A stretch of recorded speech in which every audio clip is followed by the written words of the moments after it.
Apa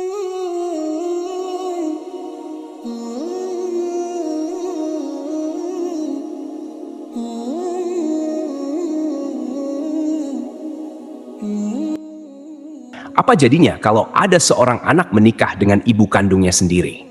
Hal gila ini ternyata dilakukan oleh seorang raja zalim yang bernama Namrud.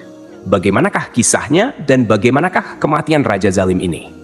Untuk itu, di video kali ini kita akan membahas tentang ketika Raja Namrud menikahi ibu kandungnya sendiri. Assalamualaikum warahmatullahi wabarakatuh. Sobat beriman yang dimuliakan Allah. Alangkah baiknya jika sahabat sekalian bantu support channel ini dengan cara like, komen, dan subscribe. Semoga kita selalu dalam keadaan sehat walafiat, dilancarkan rezekinya, dan dimudahkan urusannya. Amin ya Rabbal Alamin.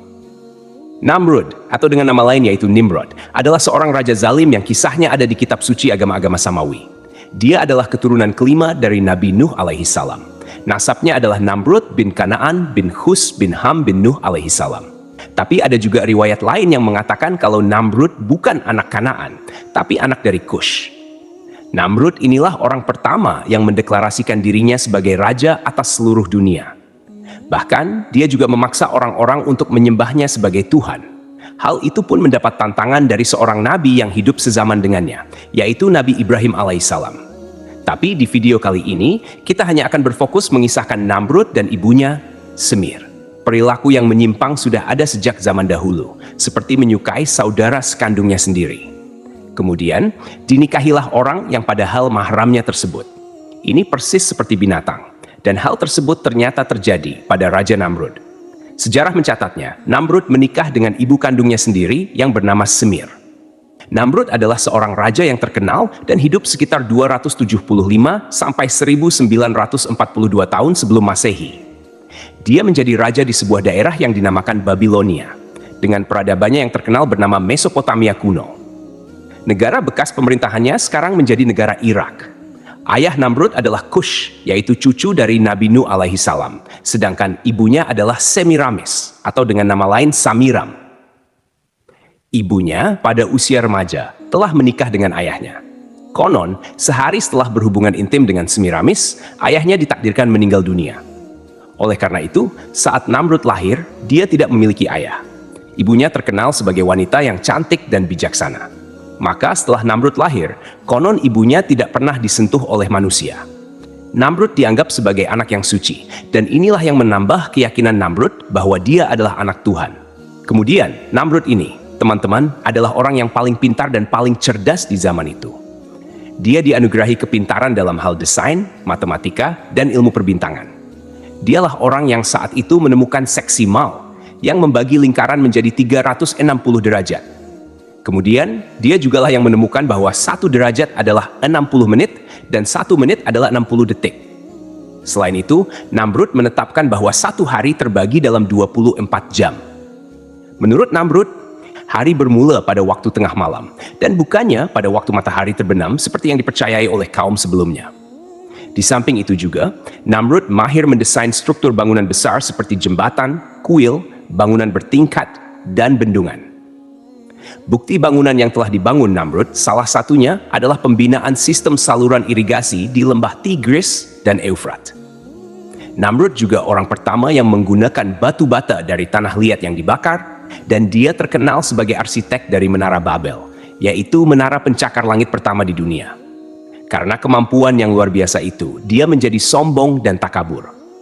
Sayangnya, dengan segala penemuan yang menakjubkan itu, dia malah menggunakannya untuk menyesatkan rakyatnya. Antara lain, Namrud menggunakan ilmu falak atau ilmu tentang benda-benda langit untuk menciptakan berbagai sistem ramalan nasib seperti horoskop dan palmistry.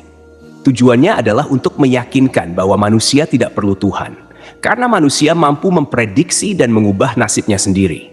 Selain itu, Namrud juga membangun banyak bangunan megah dan berhala yang indah agar manusia kagum akan ciptaannya sendiri. Konon katanya, Menara Babel yang dibangun Namrud digunakan oleh para pendeta-pendeta untuk memuji dan menyembah Namrud. Kenapa menara itu dibangun sangat tinggi? Karena untuk bisa mencapai kayangan, ini juga persis seperti apa yang dilakukan Firaun. Firaun membangun piramida yang sangat tinggi karena dia ingin melihat Tuhannya Nabi Musa dari atas sana. Dan mungkin Firaun juga terinspirasi dari Namrud. Menurut buku Sejarah Para Nabi dan Raja yang ditulis oleh Imam At-Tabari pada abad ke-9 Masehi, menara kebanggaan Namrud itu telah dihancurkan oleh Allah Subhanahu wa Ta'ala. Dikisahkan, sebelum Namrud dilahirkan, saat itu hanya ada satu bahasa yang dipakai di sana, yaitu bahasa Suryani. Tapi Namrud memecahnya menjadi 72 bahasa yang berbeda. Akibatnya, mereka tidak dapat berkomunikasi satu sama lain dan mereka juga tidak bisa membangun kembali menara tersebut. Namrud juga sangat menyukai ilmu sihir yang dia gunakan untuk mempengaruhi rakyatnya.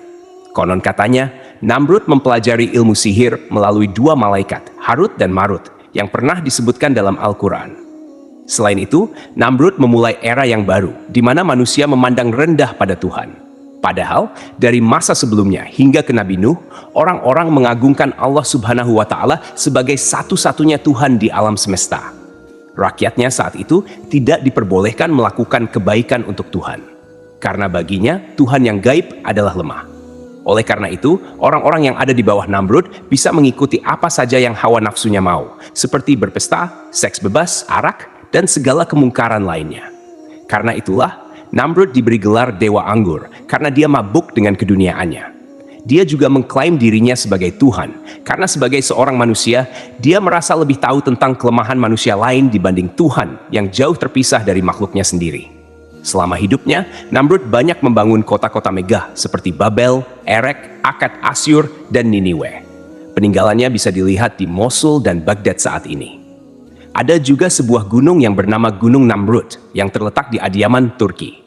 Disebutkan dalam sejarah bahwa Semiramis menikahi Kush, cucu dari Nabi Nuh alaihi salam. Saat itu, Semiramis masih belia dan wajahnya sangat cantik serta pintar. Bahkan, tak ada seorang pun di negeri itu yang lebih cantik daripada Semiramis. Tak lama setelah menikah, Kush wafat dan Namrud lahir tanpa kehadiran seorang ayah. Namun, menurut pengakuan Semiramis, dia melahirkan Namrud tanpa ayah dan menganggap dirinya suci tanpa pernah disentuh pria, sehingga menganggap Namrud adalah anak yang suci, lahir dari seorang perawan. Setelah Namrud menginjak usia dewasa, Semiramis sering cemburu ketika gadis-gadis mendekati anaknya itu, karena dia tidak mau Namrud dimiliki oleh wanita lain. Dia pun menikah dengan anak kandungnya sendiri. Namrud yang suci dan dianggap sebagai Tuhan itu kemudian disalib dan ditempatkan dalam sebuah gua bersama domba. 3 hari kemudian, batu yang menutup mulut gua itu terguling dan terlihat pintu masuk ke dalam gua terbuka. Dikatakan bahwa ketika itu, jasad Namrud telah menghilang. Tak ada apapun di dalam gua tersebut. Setelah kematian Namrud, mereka menganggap Namrud sebagai dewa mereka. Mereka menamainya dengan Osiris, Isis, dan Horus. Jadi, artinya mereka memiliki 3 dewa atau 3 Tuhan yang mereka sembah sebagai bentuk dewa yang dipuja oleh orang-orang setelahnya. Orang-orang Babilonia kemudian mengadakan upacara musim semi untuk memperingati kematian dan kebangkitan Namrud setelah 3 hari kematiannya. Mereka menawarkan roti bertuliskan lambang salib surya. Semiramis, ibunya sekaligus istrinya, menyebarkan ajaran bahwa roh Namrud tetap akan hidup selamanya. Untuk memperingatinya, sebuah pohon evergreen atau cemara ditafsirkan sebagai bukti kehidupan baru bagi Namrud. Kemudian untuk mengenang hari kelahirannya, Namrud akan hadir di pohon cemara itu dan meninggalkan bingkisan yang digantungkan di ranting-rantingnya. Para penganut agama pagan kuno menamai pohon itu sebagai Mr. Toy. Pohon cemara adalah lambang kesuburan penting untuk upacara peradaban kuno. Mereka percaya bahwa dengan mendekorasi rumah dan kuil dengan tanaman hijau seperti holly, ivy, dan Mr. Toy dapat membantu membawa cahaya matahari yang berkurang. Di akhir tahun, tanaman mistletoe adalah tanaman yang paling sakral bagi orang-orang pengikut Druid. Druid adalah anggota kelas pendeta berpangkat tinggi dalam budaya Celtic kuno. Kebiasaan berciuman di bawah mistletoe berasal dari gagasan kuno bahwa mistletoe adalah alat kelamin kayu oak. Diyakini bahwa pelukan di bawah buah yang berkilauan pasti menjamin pembuahan atau kehamilan dari pasangannya. Selama berabad-abad, tradisi ini digunakan untuk merayakan pertengahan Saturnalia. Ajaran agama Babilonia yang diajarkan Namrud dan Semiramis terdiri dari 3 elemen, yaitu api, ular, dan matahari.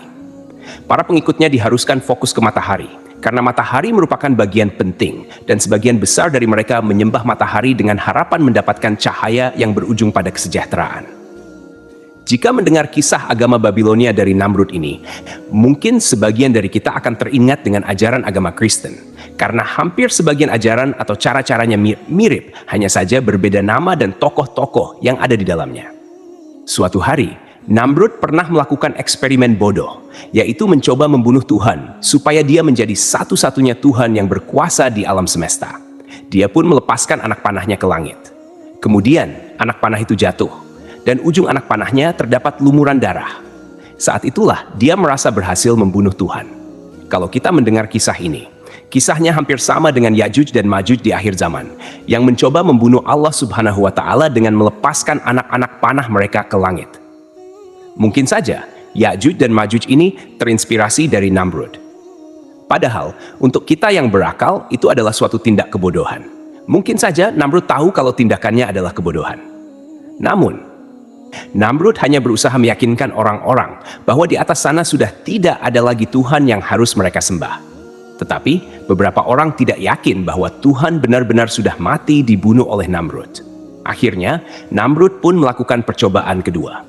Suatu hari, dia mengumpulkan seluruh bala tentaranya di suatu tempat. Kemudian, dengan aba-abanya, mereka semua serempak melakukan gerakan menyerang. Namun, bukannya berhasil membunuh Tuhan, datanglah segerombolan nyamuk yang menyerang mereka. Ribuan nyamuk itu menggigit dan mengerumuni bala tentara Namrud hingga banyak yang mati. Ada seekor nyamuk yang berhasil masuk ke dalam kepala Namrud melalui salah satu lubang di tubuhnya. Karena peristiwa itu, Namrud menjadi sakit. Kepalanya selalu pusing, dan karena suara nyamuk terdengar di dalam kepalanya, dia mengalami kegelisahan berkepanjangan. Namrud pun memukul kepalanya berkali-kali. Setelah dipukul, rasa sakitnya hilang. Namun tak berapa lama, rasa sakit itu timbul lagi. Pada suatu hari, Namrud meminta seseorang untuk memukul kepalanya kuat-kuat. Dia berharap jika kepalanya dipukul dengan kuat, nyamuk yang bersarang di kepalanya akan mati. Tetapi setelah dipukul, bukannya nyamuk itu mati, malah Namrud yang mati. Konyol sekali, teman-teman. Orang sepintar itu dan orang sehebat Namrud mati cuma karena seekor nyamuk. Wallahu a'lam bishawab. Jadi, itulah kisah ketika Raja Namrud menikahi ibu kandungnya sendiri. Semoga kisah ini bermanfaat. Lebih dan kurangnya mohon dimaafkan. Yang benar datangnya dari Allah Subhanahu wa Ta'ala, khilaf atau keliru itu datangnya dari saya pribadi sebagai manusia biasa. Sampai ketemu di kisah-kisah seru yang penuh makna selanjutnya. Saya akhiri. Wassalamualaikum warahmatullahi wabarakatuh.